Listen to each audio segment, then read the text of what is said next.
what is a good finish line for beginners? I stressed about this for a long time. Talked to a lot of teachers, and because our rehearsal time is minimal, it's limited, right? And so we want to keep the goal, the ultimate goal, kind of minimalistic for improvising.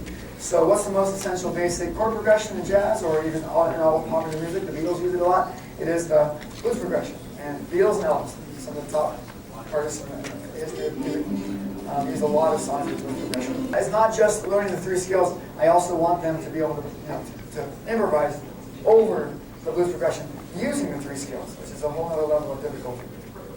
And most of you are familiar with this form here. Okay, so you got the one chord. Right. Who's not familiar with this? Anyone not really learned much of this before? Again, then you go a four. There's the four chord, right? And then it goes to the one chord. Now, people who are 5 and 4 and so forth. Now, people who are mature jazz musicians think that this is really easy to do. But there's plenty of college students who are like amazing masters at technical playing on their instruments, and they still can't really play a solo over these three basic changes. It really is a monumental task for those of us who haven't gotten it yet, who are still kind of like trying to figure this out. So, stumbling block 6 is switching notes at the chord change. It's hard to do, right? Finding the right notes is a hard task. So how can we help kids do it? Here's some strategies. First of all, some of the patterns are interchange patterns. They call them interchange patterns. It's like when you're on a freeway and you got to get off onto another road or another freeway. It's like an interchange. So level 7, which is on the CD and in your hand out there, is an interchange pattern. So and they focus on connecting the chord tones of the one chord to the nearest chord tone of the 4 chord. Okay? So let's check out pattern 7C here. So we have the one chord, dot, dot, dot, dot, okay, we're there on the flat 7 with the constant B flat. And then we're going to go to, strike 3. Oh, that's the same as black 6 that we played earlier. Ba, ba, da, ba, da, da. But now we're on the new chord. Da, da, think of it as a third. Da, da, do, da, okay. So, and each pattern focuses on a different area, so a different interchange. So 7A is 3, 2, 1, strike 1. 7B is 3, 2, flat 7. And then 7D is high octave of 3 to flat 7. Again, it feels totally different on the brass instruments, especially to do that, the 3 to flat 7 and the higher octaves. So we get kind of comfortable doing that. So a lot of you have heard of 2-5-1 patterns and practice 2-5-1s. These are 1-4 patterns, right? I really wish I had stuff like this when I was young and developing, because I could play every scale. I could play the Mixolydian version, the Dorian version, and the dominant version. That was the same as Mixolydian. Ionian. I could play all of the scales, But when I tried to improvise stuff, I couldn't make any kind of a solo happen. Even though I knew everything I was supposed to know. They said, if you learn these scales, you can improvise. I couldn't for a long time, years and years, all through high school. I really tried a lot. I loved the idea of doing it. But finally in college, one of my professors said, we were working on improv a little bit. He said, try this pattern, this 2-5-1 pattern, over these measures right here of autumn leaves.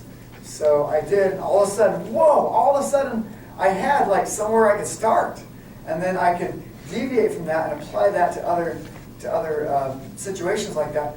But learning a couple of patterns for me was just I got over that huge hump, and so I think these patterns are really powerful. So here we have multi-chord group improv. So they're practicing it, they're repeating over and over this moment where they go from one chord to the next. Let's try it. So this is the bossa nova style. Bum, bum, bum, bum, bum, bum, bum, bum, bum, bum. Don't we make it? Bum, bum, bum, bum, bum. Okay, good. So riff 2 would be like this. Da da do da da da do da da da. Or up an octave. Da da do da da. Sounds really good up there, right? Okay. And then riff 7 is da. Is that right? Yeah. Da da do da da da do. Okay, so pick one who's gonna do bass. Who's gonna do riff 2 and riff 1. 1 and 2 and sing it out. Go.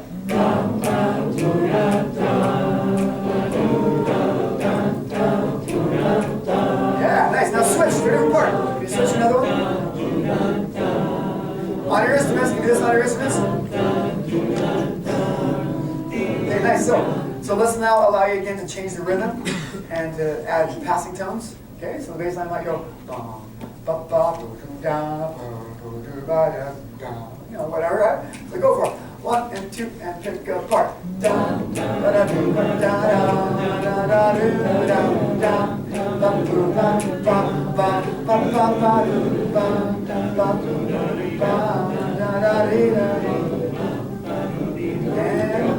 2 and hold here. By the way, always make your drummer hit the bass pedal with the crash. Every time they're going to crash, right? This right? You want that. Okay. So this. All right. One more strategy here. This is a guide tone pattern. At least my use of the word guide tone pattern. It goes over the whole form of the piece. So in this case, it's 12 measures long, and it's just a way to kind of get a sense again for some of those interchanges and to get comfortable playing the right chord tones. Let's sing through it once.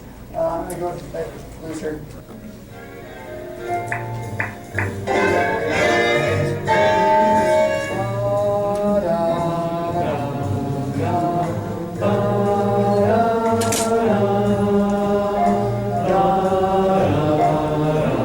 Here comes the chord.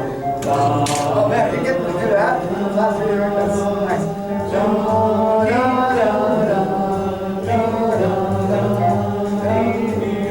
Yeah, keep singing.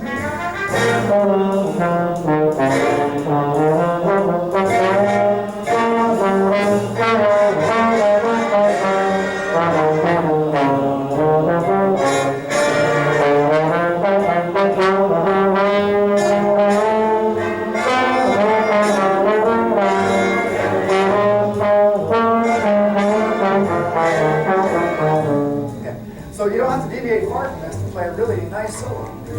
Got to pattern like this. Stone block 7 is I can't get the kids to stop playing the blues scale. Okay, well, you know, the blues scale is great. I mean, it's awesome. It sounds cool. There's no wrong notes, no foul. You're never going to have a whistle blowing on you when you're playing the blues scale, because every note theoretically fits in every measure of the chord progression, right? But you've seen me focus on notes that have flat 7 only, and so they serve a more tonal function, right? So the tonal scale has the major third, it has a flat 7 like a dominant chord does. I like to start with them because they're tonal, because they lead toward being able to focus on chord changes, playing chord changes, which is really the goal. You know, I mean, yes, we want to get them started, we want them to have a good time, we want them playing, but if my band teacher had made this his goal, to get us playing changes, I would have been so grateful because I just couldn't make sense of it myself. And he didn't know how to teach it, didn't know how to approach it, especially in a class. We have all these problems, all these stumbling blocks, you know, to make it difficult. So I don't suggest you start with blues scale because in the immortal words of Peter Cetera and the band Chicago, it's a hard habit to break. You know? It's just hard to get away from that once it becomes like you don't want it to become the default. We want the actual chord or scale to be the default. So I introduced the blues scale in the last level 15 at the very end. Finally, here's the blues scale. Use it sometimes. It's really cool, but don't. It shouldn't be your default. That's my feeling on that, at least. As you focus on improvisation, it's so easy to neglect the rhythm section, right? But stone block 8, each rhythm section instrument is so different. How can we keep them all busy and teach them the right skills? You know. So one of the common essential skills is comping, right? We mainly talk about the piano and guitar player needing to comp, but the bass player sometimes use the word for the bass player also, and the drummer. It's short. The word comping is short for accompanying. And so here's an exercise you can do with the whole band. It's really beneficial to the guitarist and piano player, where they get to practice their chromatic planing, where they go from the chord, they go a half step below and back up. Sounds really cool. Let's try it here. So we're going to go.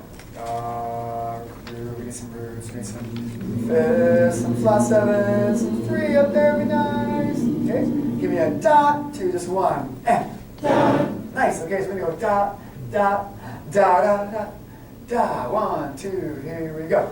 Da, da, da, da, da, da, da, da, da, da, da, da, Yeah, nice. Okay, so it's really legit in a lot of situations, not always, to have the guitarist and piano player do that, and it's great. And then you have the wind players. The wind players like switch. Okay, switch. Pick a different chord tone. It's a great way to reinforce for them their chord tones and help them find different octaves and just like really get a better memory of them. So let's see. Okay. Part of comping for guitar players and piano players is finding good voicings, right? And so I really love this book. Some of you may have discovered this, The Basics Chord Dictionary for Guitar. And what's cool about this book is that when your guitar player says, I don't know how to play this E-flat circle looking, the 7 chord right here. So you can just turn the book to the E-flat section. There's a section for E-flats, like 10 pages of E-flat things, and then you find the one that matches it, that has a circle, the dominant, the diminished chord, and then there's 6 different voicings down the column for the E-flat diminished 7 chord, and it's really nice. And then you look at the chord before that chord, and you find kind of where they're playing that, and you look for a chord of this next chord that is in the same zone or range. You don't have to go whoop to get to it, right? So you find one because it's like the top one's going to be closer, the top voicing is going to be closer to the end of the fretboard, and then each voicing is progressively further up this way. So it's really convenient. I love that book. Use it all the time. My guitar player just grabs it whenever he needs it. There's a great piano book. It's kind of old, been around for a while, but it's awesome. Dan Hurdy's Jazz Piano Voicing Skills, because we all know that a closed space voicing doesn't sound very cool, especially when the piano player's down here. It just doesn't. You gotta open that up. And so that has a lot of great information on voicing and on switching chords and stuff. And so I also have some sample voicings. 3-note voicings are very common with piano players when they're comping and when they're soloing and comping for themselves. These kind of 3-note voicings are really helpful for them. Okay, but what about the drummer? Okay, that girl sitting back there at the drum set, not sure what to do. Well, let's keep them busy. So how about if we have them keep a timekeeping pattern with their right hand? So let's look, timekeeping one is just ding, ding, ding. You're going to go like this on your right lap with a chair next to you. Okay? That represents the right symbol. Okay? Now, as I do patterns with you, repeat the pattern with your left hand on your lap. That's the snare drum. Okay? Do, dot, dot. Ba, ba, ba. You need to keep your right hand going. Ba, ba, ba, da, da. Oh, that was close. Okay, it's kind of a challenge, right? Even timekeeping one is a challenge. Isn't it kind of fun to learn to do this, though? It is fun. I learned to play drum set really in church. I hate to admit it, but there I am sitting there going.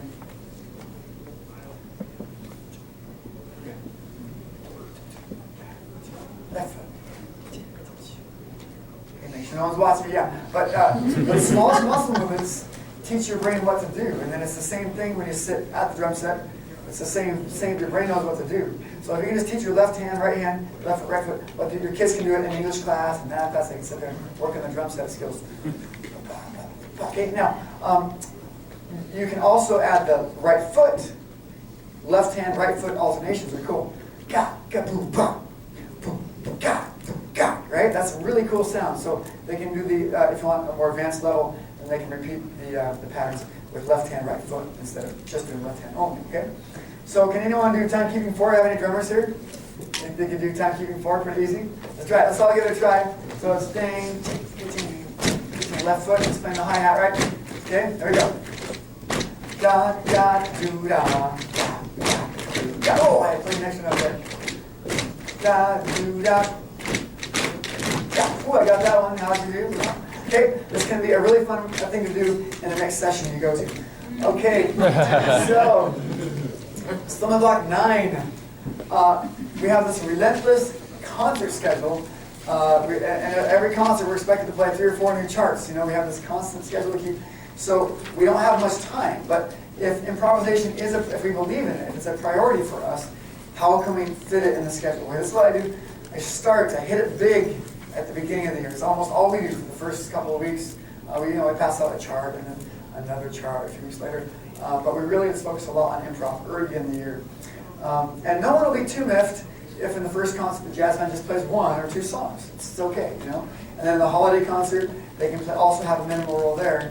You're developing these great improv skills. And then about that time, you know, you put more emphasis on the repertoire.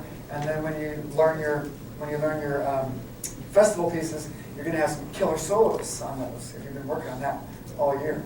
Yeah.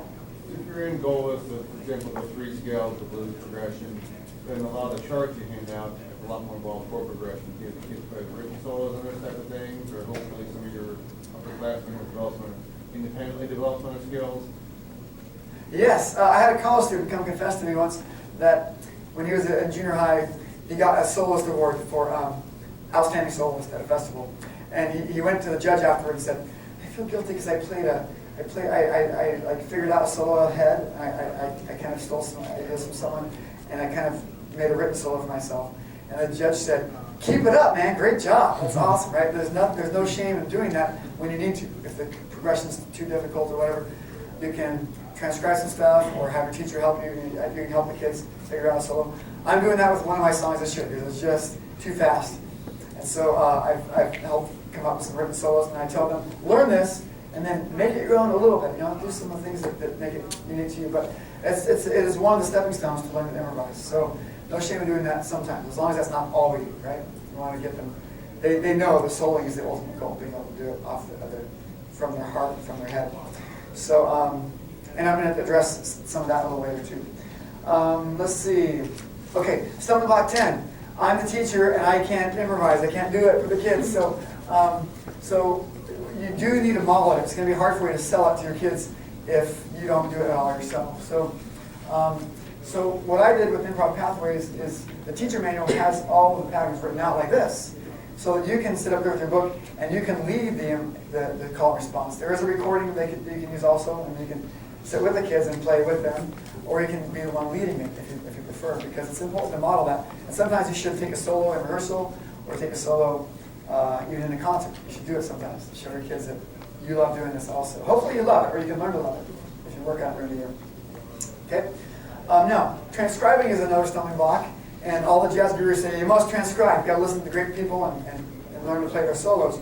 Well, sure, but even in college I could not play as high as Carl Fontana on the trombone, and I can't play as fast as Bill Watrous, and I just can't can't sound as pretty as J.J. Johnson. I try, you know.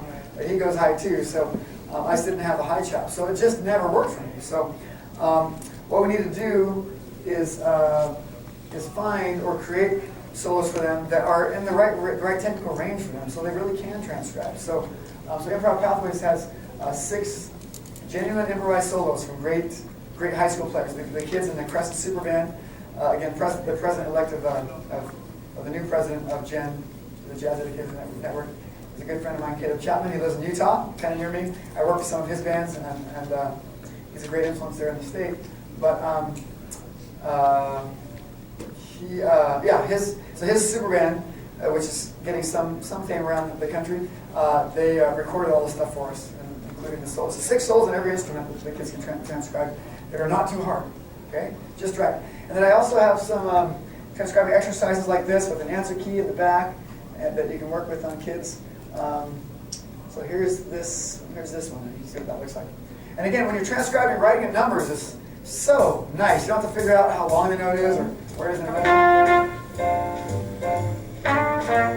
3-1, man. You hear that?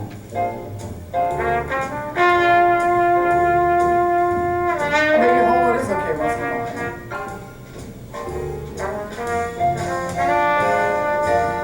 So yes, if you can get the kids transcribing something that they can accomplish, then maybe they'll take that next step of doing something more difficult. Okay, and tracks 17 to 25 on the free CD have some of the solos on it, some with 1 chord and some with 2 or 3 chords on them. So now choosing repertoire, JP Pepper makes this easier to do if we want to choose our charts with chords that we want to work on, or be aware of that. Pepper's made this easier now. You can actually, click and see samples of the guitar, of the parts. So if you look at the guitar part, you can see exactly what the chord progression is going to be. It's really nice. If you're buying new music, at least you can do that. Also, a friend of mine from Utah Zach Poulter wrote this book. It's a great resource, and he spent a lot of time and took, I think, over 200 jazz charts, and he organized them by chord progression and by key, so you can kind of look through and see, okay, so this song has only 2 chords. Great, I'm going to check it out online and buy it if it's available there. So that's a good resource. Okay, now something I started doing with my kids just this year is exactly that. When you have a song that you haven't been working on the chords, then I made just this little cheat sheet like this. And so it's kind of the stuff I've been talking to you about, but just for that one song. So I have the first chord. This song, Down by the Riverside, just has 2 chords. Carefully chosen, for them to play at a festival. So this has the scale, arpeggio, then the extended arpeggio. You want to help make them aware of the chord tones across the whole range of their instrument. Okay, the lowest chord tone, the highest chord tone, and then some patterns. Now I can do this if I spend a little time. I can come up with some reasonable patterns in any key because it's just my experience, and I've been into jazz for many, many years. You might have to talk to someone, have someone help you with this, or call me. I'm sure you can hire me out for a reasonable rate to do this for you. But and then we have chord 2. Again, same things: the scale, extended arpeggio, patterns with that one, and then some interchange patterns. Again, they got to get comfortable going from one chord to the next when that moment comes when they're about to go bam to the next one. So there's some interchange patterns. Let's see what the first one is. Let's look at this 4th one here. Ba ba ba da ba da. Oh yeah, I'm thinking bass clef. Sorry. Ba ba ba ba da da. Nice interchange. That one goes from the root to the root, which we try to avoid unless it sounds like that one actually sounds pretty good when you do that. So okay, and then I also have the solo section there with the guide tones written out, with the guide tone pattern that I created myself, so they can practice that too. And there's this cheat sheet is also available at ImprovPathways.com. You can, if you want to download this one. I also put the finale file there so that if you want to use it as a basis for doing your own version of things in finale, you can use that as a template there. How to create a guide tone pattern? I don't think I'll have time to go over this in detail, but years ago I bought this chart because it sounded so awesome on the CD, and so I bought it. But I have these crazy chord changes. You can make your own guide tone pattern for any set of chords, and it really helps your kids a ton. So da da da da da da da. You get the flat through there. Now we're only a step away, so the 3rd is right next to the 5. Here's 1, 3, 5, and down half step 5, 3, and then 3 on the next one. So and once you get kids playing that, they're like, oh, I kind of get a feel for how this goes. Make your own play-along track. So along with that, along with the cheat sheet, I also have the kids make a play-along track. I just put my USB microphone in front of them and record them in the GarageBand and then copy and paste. It looks something like this. GarageBand, I copy it, paste it again down here. Our bass player was gone that day I recorded, so I had to do a MIDI version of the bass. Go. And it was early in the year, so it's not the greatest sound yet, but this is what I got. So now I put this on my band website or give it to the kids. Now they can practice at home soloing over the song they're going to play at festivals. It's so helpful, so they can practice way more than they would get just in class. So, okay, let's see.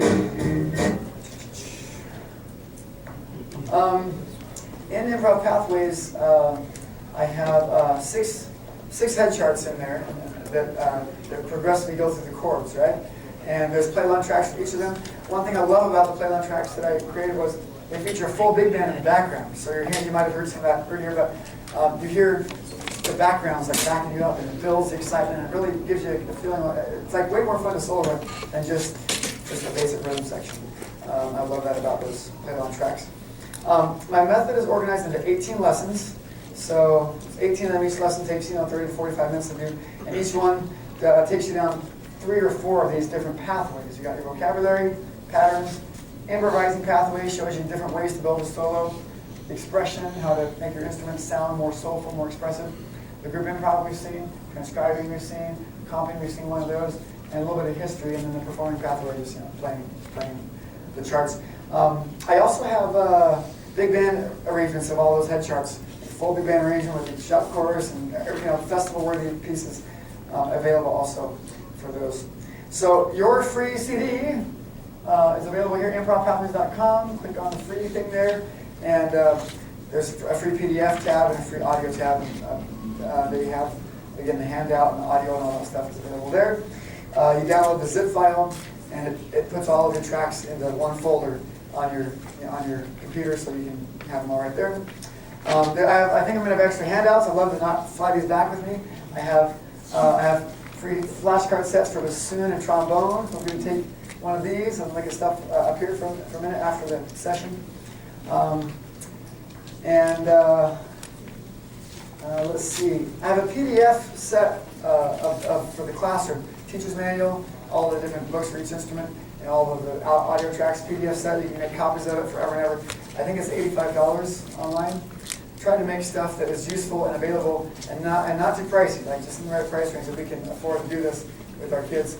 But hopefully at least the free stuff's and the ideas will get you going this next year with your jazz band. Why not start Monday, right? Do a little bit more of this on Monday. So, any questions, Roland? I think you probably have to get out of here. No, yeah. Is that for sale downstairs, or?